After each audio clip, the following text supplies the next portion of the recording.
whereas most languages look forward to the future with the past in front, or in reverse, the future is behind them, the past is in front of them. And if you're thinking this conceptual metaphor makes less sense than the one used, consider the fact that the past is known and therefore can be seen and understood, whereas the future is unknown and therefore unseen. And this reflects the general worldview of Mara that the past is an important source of knowledge and wisdom. It's just a nice example of how even the apparently obvious assumptions made on language are kind of arbitrary if you really think about it. Western philosophy has always been interested in language because it's the primary tool that we use to understand the world and to express thought. But one of the big challenges for philosophy is the paradox of definition. The fact that there are no words that have an absolute self-evident meaning. If you try to define something, you inevitably end up relying on other definitions, and this becomes an infinite regress. So what is reality? Well, it's everything that exists. Okay, what does it mean to exist? Well, it means to have objective being. What does being mean? It refers to something that's real, not imaginary or illusory. Alright, what does imaginary mean? Something that exists in the mind, not in reality. So it just kind of takes you in circles because there's no foundation of objective being. If you've ever been frustrated reading philosophy, it's not only because the writing is dense and obscure,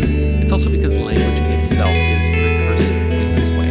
Language seems to delimit the boundaries of human understanding, and this means a lot of philosophy is just kind of circular. This led the philosopher Ludwig Wittgenstein to his famous formulation, whereof one cannot speak, thereof one must be silent. In other words, some things are simply beyond the ability of language to express. So the real question is, if somebody ever did discover the answer to the great mystery of existence, would it even be possible to express that answer in English or any other language? Or would it have to be expressed using some more abstract system of representation? Actually, the closest thing we have to objective meaning in language can be found in phonosemantics, the idea that some words might ultimately derive their meaning from sound and how they feel in your mouth when you say them. Words that express ideas relating to nasal sensation often start with the letters SN, so you get sniff, snort, sneeze, snore, snout, snarl. Try saying a word that starts with sn, and pay attention to how your tongue blocks the air in your mouth to produce a nasal consonant, sn. You actually have to kind of snarl to say the word snarl. You can also try this with words that start with G and L. The gl sound is much lighter and more delicate, so it gives you words about smoothness like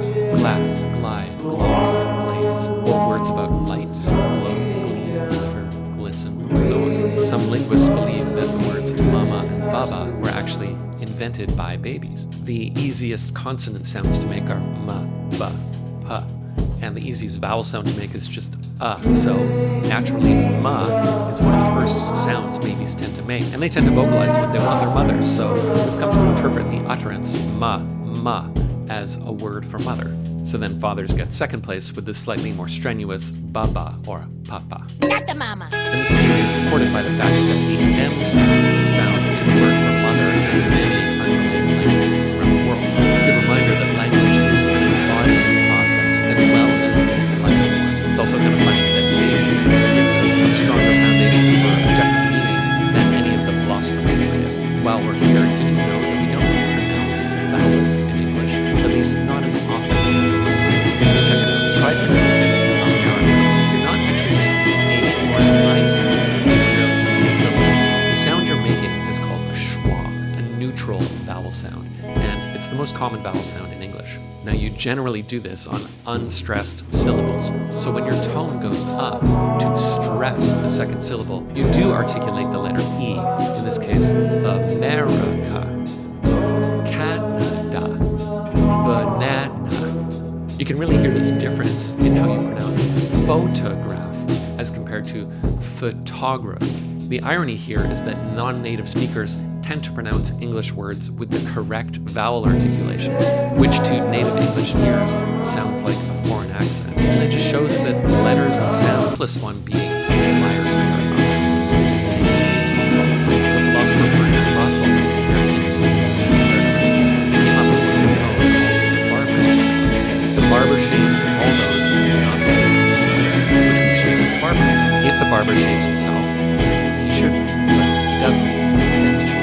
You can actually break down the logic of language into the form of this. What this does is essentially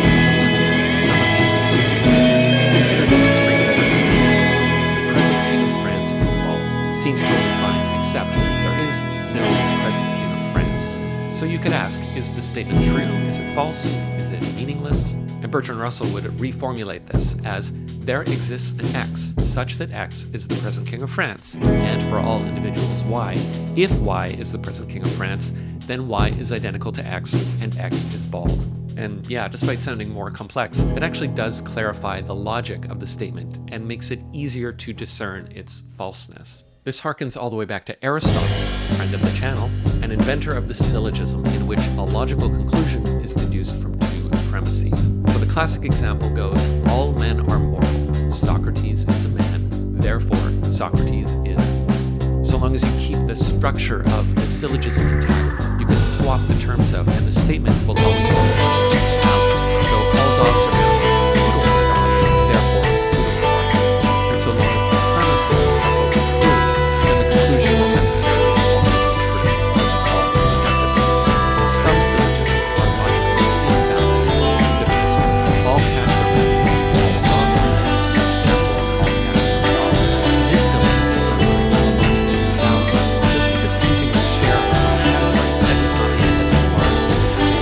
Aristotle's point here is to show that the argument can be illogical even if its conclusion is true. And so if I take this invalid syllogism and swap out the terms, I can say all poodles are mountains, all dogs are mountains, therefore all poodles are dogs. And I do end up with a true conclusion, but that does not mean that my logic is invalid. I think all of this is a bunch of intellectual babble, no real world consequences. Take a listen to what Bill Clinton had to say back in 1998. He was asked during a legal deposition about his relationship with one of the companies. His famous reply was, It depends upon what the meaning of the word is. and if you're thinking, hey, that's just Slim Willie with his usual tricks, you're not wrong. But also, kind of as a is does not have a precise meaning. I mean, yeah, you can say it's the present tense of the verb to be, but does it refer to this precise moment, like it is 4 o'clock? Or does it refer to an eternal state of being, like the sky is blue? I mean, is can even indicate a future state, like the meeting is at 3 p.m. So the word is does actually pose a problem for lawyers who might want to make an absolute determination about a state of being. And it provides a convenient linguistic escape hatch for politicians caught lying under oath. Maybe if Bertrand Russell was at the deposition, he could have asked Bill to confirm that there existed an X such that there was a relationship between Clinton and Musk, and X occurred in the past. Yeah, try getting out of that one.